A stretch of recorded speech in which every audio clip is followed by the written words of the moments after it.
Selamat pagi Dunsana Klanah Minang dimanapun barado. Baka Dunsana Hariko mudah-mudahan selalu sehat dan tetap semangat. Kembali lagi bersama saya Putri Febrina Marlini, hadir kembali di Berita Padang. Sejumlah informasi telah kami siapkan untuk Anda. Berikut kami sampaikan 3 berita utama hari ini.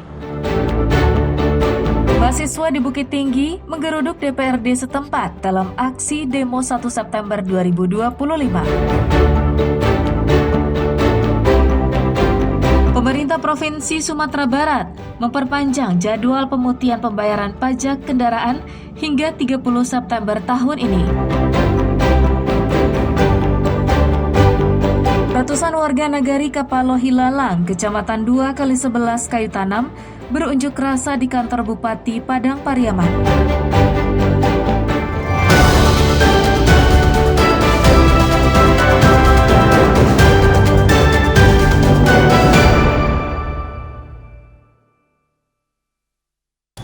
Spanduk segala macam bakalah. Kalau kami pakai, kalau malam kami main tambuk preman, lah pasti malu. Aksi unjuk rasa yang digelar ratusan mahasiswa ke kantor DPRD Bukit Tinggi pada Senin siang nyaris ricuh. Pasalnya, mereka mendapat penolakan dari warga sekitar yang tak terima dengan adanya aksi bakar ban di lokasi karena dinilai mengganggu kenyamanan.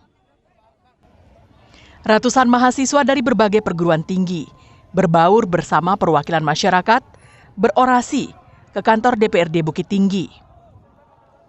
Tidak hanya melakukan salat gaib, mereka juga melakukan aksi tabur bunga sebagai bentuk duka cita terhadap peristiwa yang terjadi. Salah satu tuntutan yang disampaikan mahasiswa menuntut ketua fraksi di DPRD Bukit Tinggi untuk menyurati ketua partai mereka agar melakukan penggantian antar waktu terhadap anggota DPR RI. Hal ini disebabkan pada saat ini partai baru menonaktifkan yang bersangkutan dan mereka masih menerima gaji. Tolong di PAW pejabat-pejabatnya, sampaikan kepada ketua-ketua partainya. Nonaktif itu bukan solusi, kan itu. Tunjang nggak, gajinya tetap ada. Gajinya tetap ada. Orasi mahasiswa ini mendapat dukungan penuh dari masyarakat. Perwakilan perempuan Bukit Tinggi berharap pesan yang disampaikan mahasiswa dalam orasi ini didengar dan diteruskan anggota DPRD Bukit Tinggi ke pusat, sehingga kondisi keamanan di daerah-daerah kembali kondusif. Menyampaikan kepada bapak-bapak yang sebagai anggota DPRD untuk menerima adik-adik kita ini dalam menyampaikan aspirasinya. Semoga kedepannya tidak ada lagi hal-hal seperti ini dengan lisan satu orang oknum saja bisa membuat adik-adik mahasiswa semuanya mengamuk dan datang ke DPRD Bukit Tinggi juga. Orasi yang digelar nyaris ricuh karena warga sekitar menolak adanya aksi bakar ban yang akan dilakukan mahasiswa, sehingga terjadi perdebatan antara aparat kepolisian, warga, dan perwakilan mahasiswa. Itu sampai anak latihan untuk main tambua malam-malam di situ, jadi buat gitu ke sana. Jadi warga merasa cemas kalau ada bakar-bakar. Warga merasa tidak. Aksi unjuk rasa yang dilakukan mahasiswa ini juga diramaikan oleh murid SD, pelajar SMP, dan siswa SMA di sekitar lokasi. Padahal mereka telah diinstruksikan untuk pulang ke rumah oleh Dinas Pendidikan dan Kebudayaan setempat. Dina Amrina melaporkan dari Bukit Tinggi.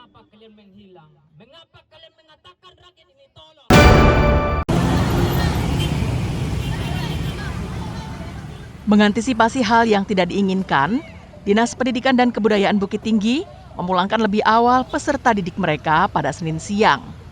Instruksi yang diedarkan melalui pesan di media sosial ini diteruskan secara berantai dari Disdikbud ke sekolah-sekolah dan paguyuban orang tua murid. Kepala Dinas Pendidikan dan Kebudayaan Bukit Tinggi menerangkan, tindakan ini dilakukan karena akan adanya aksi unjuk rasa yang digelar mahasiswa pada Senin siang. Seluruh murid sekolah dasar dan pelajar SMP yang ada di lingkup Disdikbud dipulangkan lebih awal pada pukul 11 waktu Indonesia Barat. Hal ini dilakukan karena sebagian besar sekolah di Bukit Tinggi berada di pusat kota dan akan menjadi lokasi aksi unjuk rasa. Sebenarnya kita lebih ke antisipasi biar nanti anak-anak pas pulang sekolah sesuai dengan jadwal demo yang kita ketahui itu kan jam 1, anak-anak pulang setengah 3. Jadi kalau nanti tidak kita percepat pulangnya, dikhawatirkan nanti anak-anak bisa terjebak macet.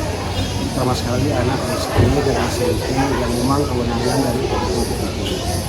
Orang tua murid yang mendapatkan informasi secara berantai itu langsung menjemput anaknya di sekolah masing-masing, sesuai instruksi yang beredar di grup paguyuban sekolah. Orang tua berharap orasi berlangsung aman dan tertib dan tidak mengganggu terhadap proses belajar mengajar maupun aktivitas masyarakat lainnya. Kabarnya ada isu mau demo besar-besaran Bukit Tinggi. Jadi dapat informasi anak pulang cepat kapan? Dari sekolah. Kira tadi dapat informasinya jam 10-an. Khususnya untuk hari ini aja, besok belum tahu. Harapannya Pak selaku orang tua Pak? Harapannya satu agar ya demonya bisa aman, tenang, anak-anak belajar, tidak terganggu, itu aja. Untuk menjaga agar suasana di Bukit Tinggi kondusif, aparat keamanan berjaga di sekitar lokasi demo, yaitu Tugu Polwan hingga gedung DPRD Bukit Tinggi. Dina Amrina melaporkan dari Bukit Tinggi.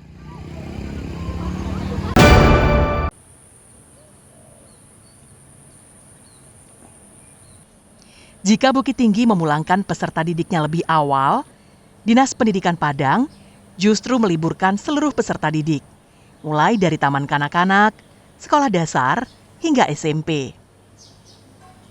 Sedangkan siswa SMA hanya belajar setengah hari. Keputusan untuk meliburkan sekolah TK hingga SMP berdasarkan surat edaran Dinas Pendidikan.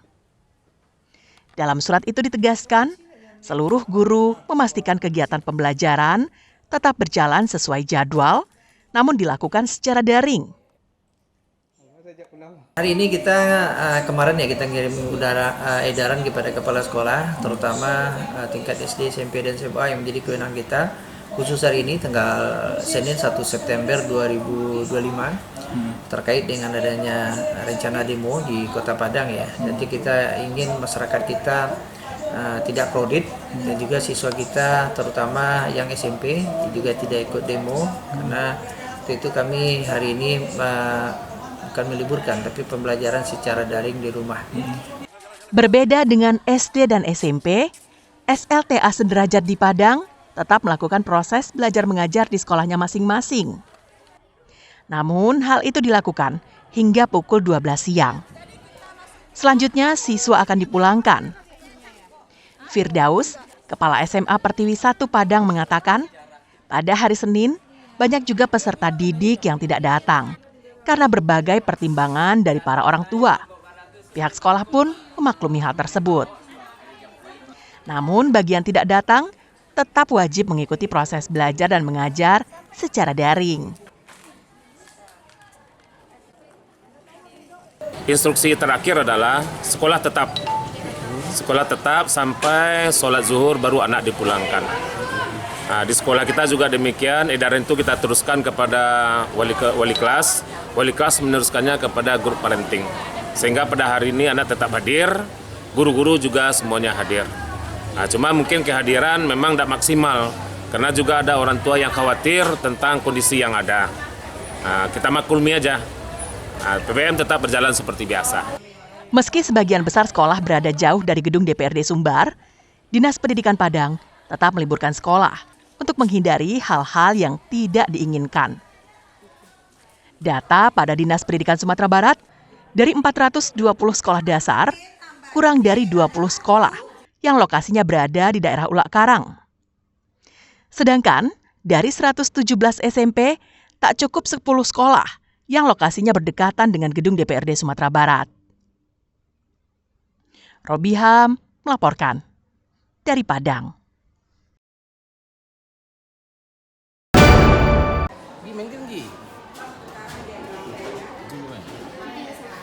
Dari puluhan sekolah yang ada di 5 kecamatan di Payakumbuh, baru terdapat 1 sekolah digital, yakni SMP Negeri 4 Payakumbuh.